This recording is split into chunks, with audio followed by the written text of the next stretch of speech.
Caution, major spoilers ahead. Queen's Gambit is a TV show that follows a chess prodigy, Beth Harmon, and her journey to become the best chess player in the world. Throughout the show, we see her take down prominent chess players as a kid and later as an adult. She achieves a high variety of honors, eventually receiving an invite from the president to meet him at the White House. Although Beth's chess skills are linked within the story to special pills that she's initially forced to take from her childhood orphanage, the level of superiority that she has over a majority of her foes is remarkable and extremely fun to watch. After seeing her destroy foe after foe, you might begin to wonder, how is Beth so good at chess? The answer, whether she knows it or not, is that she is a genius at economics. You may remember from my first video that every action we take grants us a certain level of utility and disutility that we prescribe for ourselves.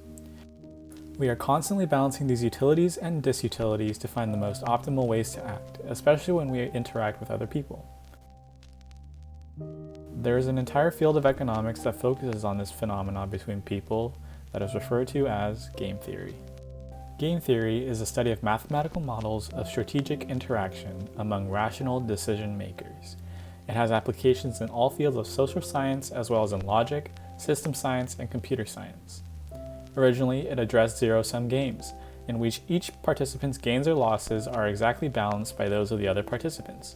In the 21st century, game theory applies to a wide range of behavioral relations and is now an umbrella term for the science of logical decision-making in humans, animals, and computers. No, games in this sense are not just things that you probably think of when you hear the word. In this definition, games are defined as any interaction between two or more players or people in which the outcomes for each player are a direct result of the other player's actions.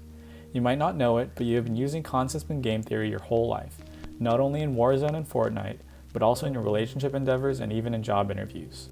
A famous example of a simple thought experiment in game theory is the prisoner's dilemma, which aims to explain the decision-making process between two prisoners offered rewards for ratting out their crime partners.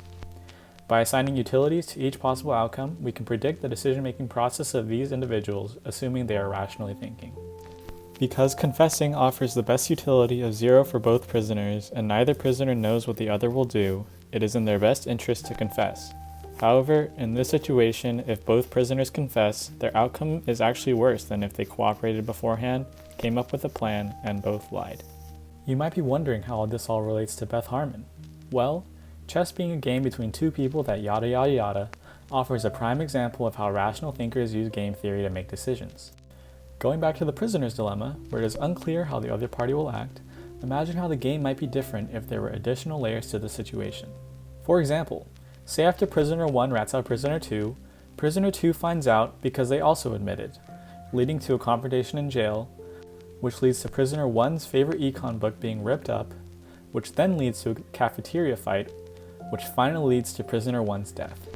I hope we can all agree that death is an unfavorable outcome for prisoner 1. But what if prisoner 1 knew that the balance of living and death was a few decisions away? Would he change how he acts to make living a more possible outcome? This concept is a subcategory of game theory, and it's called backwards induction. In a more general sense, backwards induction is a decision-making process by which a player or individual in a game considers their most optimal outcome and step by step from the last decision to the first finds the most optimal pathway of reaching that outcome. A game of chess requires a heavy utilization of backwards induction. Comparing a checkmate to prisoner 1 getting killed, chess players have to work backwards, oftentimes thinking ahead by a handful of moves in order to ensure an optimal outcome. In this case, victory. Throughout the show, we see Beth, constantly theorizing about the game, imagining a chess set on her ceiling, figuring out optimal strategies for upcoming matches, and practicing as much as she can. Similar to how prisoner 1 might theorize about the optimal steps to take at each level of conflict in the story above. One big thing to notice about Beth when she plays chess is that she always is seen going first. The player who makes the first move in the game of chess, otherwise referred to as white, is in a dominant position in the game. Why, you might ask? Let's refer to our friend Ernst Zermelo. Zermelo was a German mathematician who, during his long career, suggested a theorem which is now referred to as Zermelo's theorem. Zermelo's theorem states that, in a finite, two-person game with perfect information and the three possibilities of a win, loss, and tie, there will always be a pathway to brute force a win. In this definition, finiteness is defined as not having a branch of the game which has infinite layers. If, in the situation mentioned earlier, both prisoners lived forever in a constant feud, their game that we analyzed earlier would not be considered finite. The quality of having perfect information in this game refers to the fact that moves are sequential and observable by both players. When making a move, both players will have seen all of the moves made before them. For example, a one-step game can have these possibilities. One where player 1 makes the first move, which ends in a win, loss, and tie. In this case, it makes sense to assume that player 1 would make the move which gives them the win, meaning we can make the first node a win. Another game might have the possible outcomes of a tie, loss, and loss, in which player 1 would opt for the tie as to avoid the loss. And a final game might have the possible outcomes of a loss, and loss. Player 1 would not have a choice in this scenario and would lose. This game satisfies the win, loss, and tie aspects of the theorem. Another example with more steps is also solvable in a similar manner. In the top branch, we see that there are actions which would land player 1 with a win in these subgames or secondary decisions, and it is therefore assumable that player 1 would take these actions to get a win. In the bottom branch, say if player 1 makes a misstep, player 2 will win, player 1 will lose. Comparing these two subgames, player 1 would obviously move to win instead of to lose, meaning the game as a whole would then end in a win.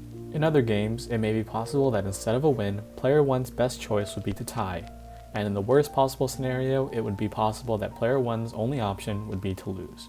Therefore, this game also satisfies the theorem. Maybe you've connected the dots already, but chess also satisfies all four of these bullet points. In the game of chess, there are two players. Each move is witnessed by both players and taken into account in the decision-making processes of both players. There is not the possibility of a chess game going on infinitely, and there are three outcomes: a win by checkmate, a loss by being checkmated, and a tie when the board is stalemated. When looking at a glance, the number of possible chessboards may seem infinite. After both players make their first move, 400 possible board setups exist. After the second pair of turns, there are 197,742 possible games. And after 3 moves, 121 million. However, the important thing to note is that there are a finite number of games of chess, estimated to be 10 to the 120, or 1 novem trigintillion. What this must mean then, by using Zermelo's theorem and the simple examples mentioned before, that there are ways for player 1 to brute force a win in chess. This solution to chess, although not available now, will soon be available due to the exponentially increasing power of supercomputers. Beth Harmon may not have cracked this puzzle, but her prowess at chess tournaments suggests that she has nearly perfected her game, beating Lev, a top 4 Russian player, in a mere 27 moves, and Borgov, the world champion, soon after. But maybe all of her time playing chess on her ceiling has led to her imagining all 10 to the 120 possibilities of the puzzle, bolstering Zermelo's theorem, solving chess, and making a lasting mark on the chess world.